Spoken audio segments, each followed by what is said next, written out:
네, 오늘은 스가랴서 첫 번째 시간입니다. 회개의 촉구라는 제목으로 말씀을 나누겠습니다. 오늘부터 스가랴서를 살펴보겠습니다. 스가랴는 예레미야나 에스겔처럼 선지자이면서 또 동시에 제사장이었습니다.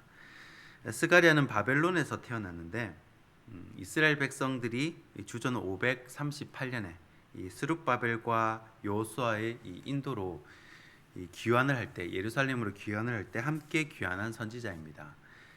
루터는 이 스가랴서를 두고 예언서들의 정수라고 그렇게 이야기를 했는데, 그 이유는 스가랴서의 예언 속에 이 앞에 있는 모든 선지자들의 예언이 거의 다, 진짜 거의 전부 반영되어 있기 때문입니다. 그래서 스가랴서를 잘 이해하면 다른 선지서들도 쉽게 이해할 수가 있습니다. 이 스가랴서는 소선지서 중에서 가장 큰 많은 분량을 차지하고 있는데, 이 스가랴서 전체는 크게 두 부분으로 나눌 수가 있습니다. 1장부터 8장까지 전반부, 그리고 9장부터 14장까지 후반부로 나눕니다. 오늘 우리가 읽은 1장 1절부터 6절까지는 하나님이 이스라엘 백성들에게 그들 조상을 예로 들면서 회개를 권고하는 그런 장면입니다.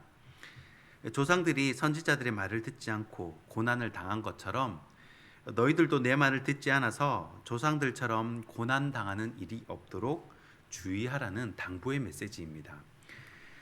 회개는 곧 회복을 의미하기 때문에 귀환한 백성들이 회복을 위해 회개할 때 우리가 어떤 부분에 집중을 해야 할지 한번 말씀을 통해 살펴보도록 하겠습니다. 첫 번째는 한 만큼 돌아온다라는 겁니다. 오늘 본문 3절 말씀입니다. 그러므로 너는 그들에게 말하기를 만군의 여호와께서 이처럼 이르시되 너희는 내게로 돌아오라 만군의 여호와의 말이니라. 그리하면 내가 너희에게로 돌아가리라 만군의 여호와의 말이니라. 아멘. 자, 이 말씀의 배경은 다리오 왕 2년 8월입니다. 동시대 사역했던 학계 선지자가 활동을 시작한 지 한 2개월이 지난 후입니다. 학계가 하나님의 말씀을 받을 때가 이제 유대력으로 6월, 주전 520년 8월이고 두 번째 받은 때가 유대력 9월입니다.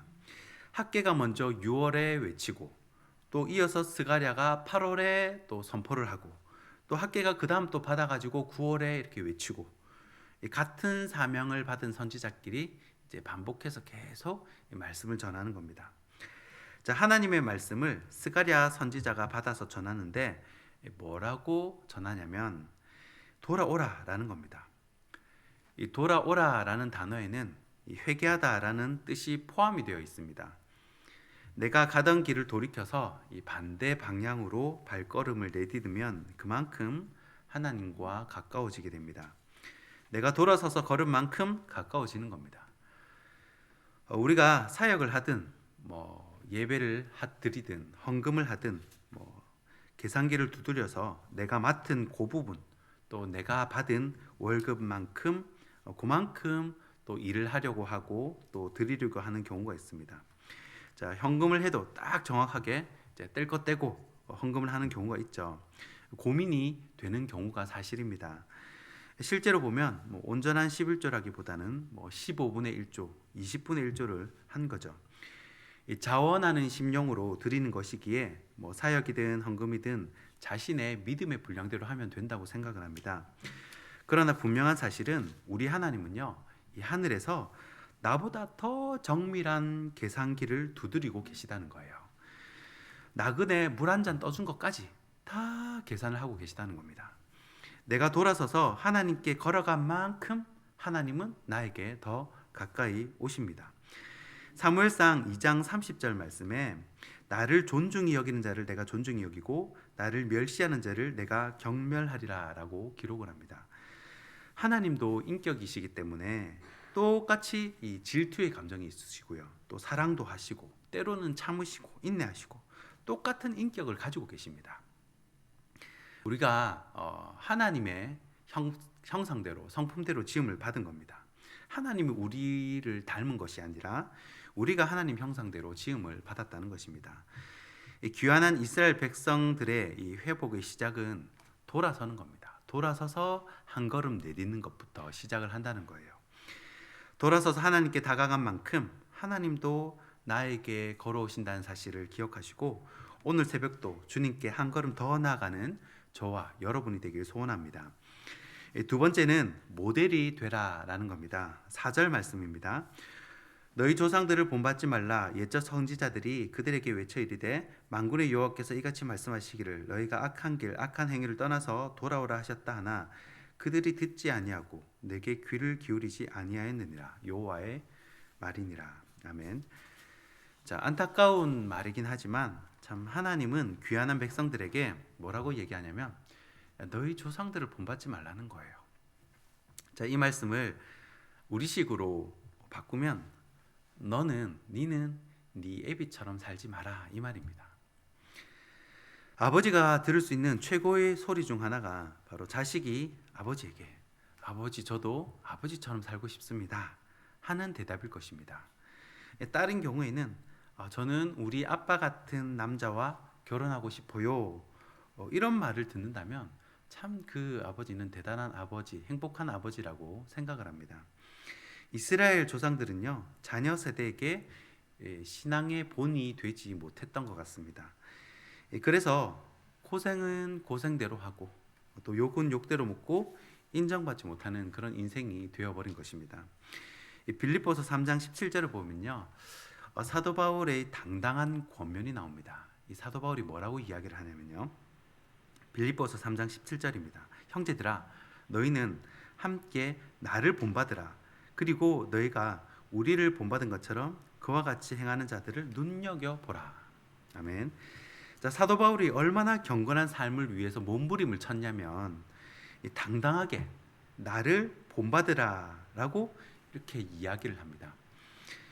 저는 우리 교회 성도들, 우리 교회에도 모든 면에서 신앙의 모델이 될 만한 성도분들이 많이 계시다고 생각을 합니다. 그래서 초신자들이 믿음을 가진 지 얼마 안 된 분들이 그 신앙의 연수가 오래되신 분들, 직분자분들을 보고 배우는 거예요. 아, 기도 생활은 저렇게 하시는 거구나. 아, 예배 생활은 이렇게 해야 되는 거구나. 아, 교회는 이렇게 섬겨야 되는 거구나. 다 보고 배우는 겁니다. 제가 하루는 그 이찬수 목사님 설교를 듣다가 이런 말씀을 하신 적이 있습니다. 제일 불쌍한 사역자 중 하나가 본 게 없는 사역자라는 거예요. 이 말은 보고 배운다는 거잖아요. 그렇죠? 훌륭한 선배 목사님, 훌륭한 선배 다른 믿음의 사람들을 보고 배운다는 것입니다. 보는 게 배운다는 거예요. 바라기는 저와 여러분 모두가 우리 교회 다음 세대 자녀들에게 신앙의 모델이 되는 그런 축복이 있기를 소원합니다.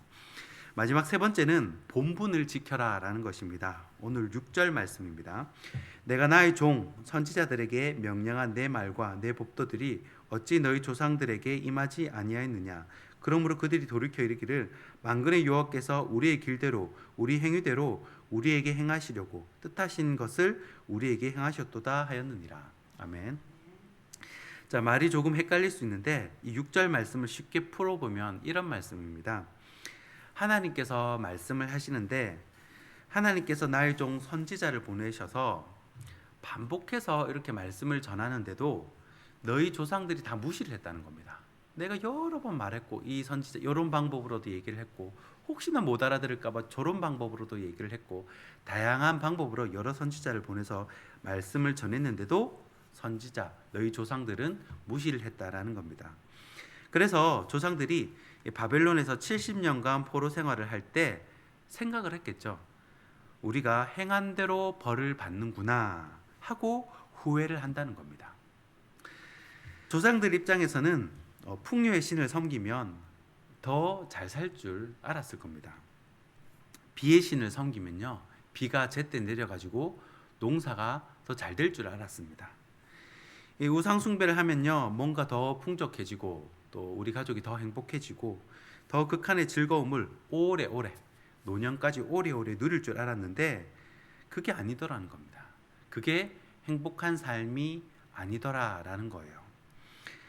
인간의 본분이 있는데요. 인간의 본분이 있는데 전도서 12장 13절에 보면 모든 인류의 사람들이 지켜야 할 이 창조의 목적, 인간이 왜 태어나고 내가 왜 살아가고 모든 사람이 지켜야 할 인간의 본분을 설명해 줍니다. 전도서 12장 13절입니다. 이래 결국을 다 들었으니 하나님을 경외하고 그의 명령들을 지킬지어다. 이것이 모든 사람의 본분이니라. 아멘. 자, 인간의 본분이 무엇이냐면 하나님을 예배하고 또 하나님을 두려워하고 또 그 명령, 말씀을 지키며 사는 삶이 원래 창조의 목적대로 사는 삶이라는 거예요. 또 그 속에 행복이 있다는 것입니다. 자, 이 마이크가 있죠. 이 마이크가 이 거위 목 휘어져 있지 않습니까? 거위 목처럼 생겼다라고 해서 구준액이라고 합니다. 이 구준액 마이크의 본분은요, 이 목소리를 담아서 크게 전달하는 겁니다. 물론 길쭉하니까 아이들이 뽑아가지고 칼싸움을 할 수도 있고 또 뭐 밑에 뭐 들어간 물건 이렇게 끄집어내는데도 사용을 할 수가 있겠죠. 그러나 이 구준액 마이크의 본분대로 쓰임을 받는 것은 아니에요. 자, 이 컵도 마찬가지죠. 여기 컵이 있죠. 컵이 있는데 이 컵의 본분은 마시는 음료를 담는 것입니다. 물론 저기 세워놓고 탁구공 던져가지고 탁구공 넣기 게임 뭐 이런 걸로 사용할 수도 있고 또 하다못해 펜을 급한 대로 펜을 꽂아놓고 연필꽂이로도 사용할 수가 있겠죠. 그러나 이 컵의 본분대로 쓰임 받는 것은 아니라는 겁니다. 마찬가지로 인간도 본분이 있습니다. 하나님께서 창조하신 목적이 있다는 거예요. 하나님을 떠난 인간이 자신의 본분을 잊고 원래의 이 창조의 목적대로 살지 않는 겁니다. 그래서 하나님이 여러 선지자를 보내셔서 그렇게 사는 것이 인간의 본분이야, 이렇게 사는 것은 너의 본분이 아니야 하고 계속 이야기를 해주시는 겁니다. 자꾸 컵 덮개를, 여기 컵 덮개가 있는데요, 이 컵 덮개를 컵 덮개로 사용하지 않고 납작하니까 급한 대로 이 라면 받침대로 사용을 하는 겁니다. 그렇게 쓰다가 너무 뜨거우니까 결국은 깨지게 되겠죠. 부작용이 나타난다는 겁니다. 자, 오늘날 하나님은요, 그때보다 훨씬 더 다양한 방법과 탁월한 접근성으로 우리의 본분을 일깨워 주고 계십니다. 하나님께서 지으신 이 창조의 본분대로 살아가는 저와 여러분이 되길 소원합니다. 말씀을 마무리하겠습니다. 오늘 세 가지 살폈습니다. 첫 번째, 한 만큼 돌아옵니다. 하나님은 훨씬 더 정밀한 계산기로 모든 것을 보시고 또 계산하고 계십니다. 두 번째는 신앙의 모델이 되라라는 겁니다. 본대로 배웁니다. 다음 세대에게 신앙의 유산을 물려주는 믿음의 선배들이 되시길 바랍니다. 또 마지막 세 번째는 본분을 지켜라라는 겁니다. 하나님을 경외하고 또 그 말씀대로 사는 것이 바로 모든 인간의 본분이라는 것입니다. 이 세 가지 말씀을 기억하시면서 늘 똑같은 일상, 식상한 신앙생활이 아니라 아침마다 새롭고 늘 새로운 영적인 회복을 경험하는 저와 여러분이 되길 주님의 이름으로 축복하고 축원합니다. 기도하겠습니다.